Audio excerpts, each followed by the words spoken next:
Hello everyone, welcome to Ninestar academy. आज के इस वीडियो में हम लोग एक ऐसे टर्म के बारे में बात करने वाले हैं जो शायद आप लोगों ने कहीं ना कहीं जरूर से सुना होगा।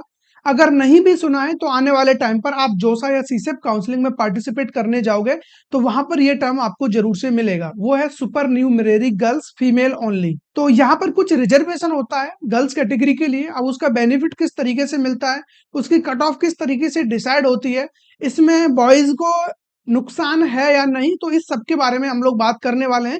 लेकिन उससे पहले मैं थोड़ा सा आपको एक बार समझा देता हूँ ये कट ऑफ किस तरीके से निकाली जाती है और आपको कहाँ देखने को मिलेगी। अगर हम बात करें यहाँ पर आईआईटी कानपुर के अंदर, मैं एक एग्जांपल ले रहा हूँ, हालांकि सभी इंस्टीट्यूट में ये रिजर्वेशन होता है। तो अगर मैं बात करूं आईआईटी कानपुर का जो कट ऑफ मैंने आपके सामने लिया हुआ है, ये बेसिकली ओपन कैटेगरी का कट ऑफ है, जनरल कैटेगरी का।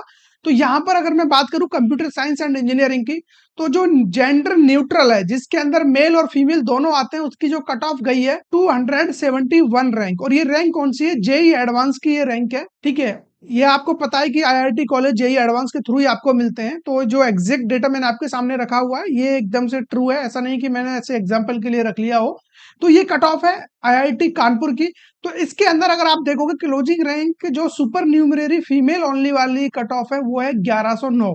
कितना बड़ा गैप है यहाँ पर, 271 से 1109। ठीक है, अब ये जो यहाँ पर सीट दी गई है बेसिकली ये सुपर न्यूमरेरी वाली सीट है। अब मैं आपको समझा देता हूँ कि ये होता क्या है और इसका जो लॉस है या फिर मतलब बॉयज को इसका लॉस होगा या नहीं होगा वो भी आप समझ लीजिए। देखिए, आप एक बात मान के चलिए, सपोज करो कि यहाँ पर टोटल 100 सीट है। ठीक है, अब इन 100 सीट में से मान लो कि मैं 10 सीट रिजर्व कर देता हूँ गर्ल्स कैटेगरी के लिए। मैं बोल देता हूँ कि ये सुपर न्यूमरेरी सीट है। तो अब आप बोलोगे कि सर हमारे लिए जो सीटें बची हैं 90 सीट्स, ये हो गई जेंडर न्यूट्रल के लिए, क्योंकि आपने 10 सीट को सुपर न्यूमरेरी के लिए फिक्स कर दिया है और ये जेंडर न्यूट्रल के लिए है और न्यूट्रल में तो गर्ल्स भी काउंट होती है। तो क्या फिर हमें यहाँ पर लॉस नहीं होगा? तो ऐसा नहीं है, मैं आपको बता देता हूँ। देखिए, जो रिजर्वेशन था पहले से, ये लगभग आई थिंक 2016 से ये रूल लागू किया गया है सुपर न्यूमरेरी वाला। इससे पहले जो सीटें फिक्स थी पहले से ही, वो सीटें एज इट इज उतनी ही हैं अभी भी। मान लो अगर 100 सीटें हुआ करती थी यहाँ पर आईआईटी कानपुर में, तो अभी भी वो सीटें 100 है, उनके साथ कोई छेड़छाड़ नहीं किया गया है। अब जो ये 10 सुपर न्यूमरेरी सीट है ये अलग से यहाँ पर बढ़ाई गई है जो कि ओनली गर्ल्स के लिए है। तो इस तरीके से आपका यहाँ पर कोई भी लॉस नहीं है, लेकिन गर्ल्स के लिए काफी बेनिफिट यहाँ पर मिल जाता है।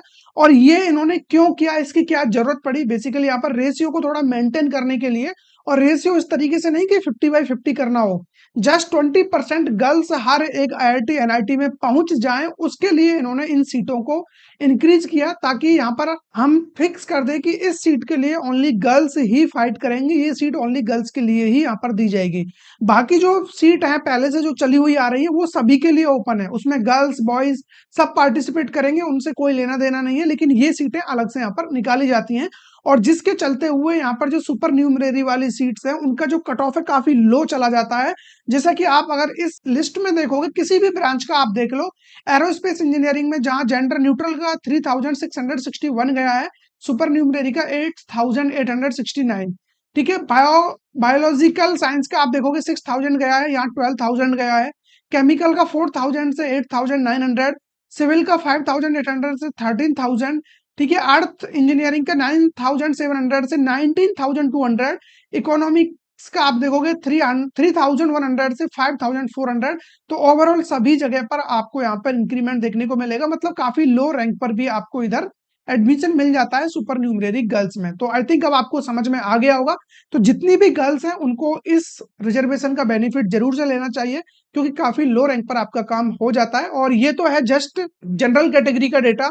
बाकी आप बात करोगे ओबीसी, ईडब्ल्यूएस, एससी, एसटी, तो उनके लिए तो और भी लो रैंक पर चला जाता है। तो गर्ल्स के लिए यहाँ पर पढ़ना बहुत आसान हो जाता है, लगभग मान के चलिए मल्टीप्लाई बाय 2 जितना या उससे भी कहीं ज्यादा डिफरेंस आपको देखने को मिल जाता है। बाकी आपके माइंड में और ऐसी कौन सी टर्म्स है जो आपको समझ में नहीं आती है रिगार्डिंग कॉलेज काउंसलिंग, कुछ भी आपके माइंड में है, कमेंट बॉक्स में जरूर बताना। और हाँ, इस चैनल को सब्सक्राइब जरूर कर लेना, ताकि आने वाले टाइम पर किसी भी टाइप का कोई भी डेटा आपसे मिस आउट ना हो।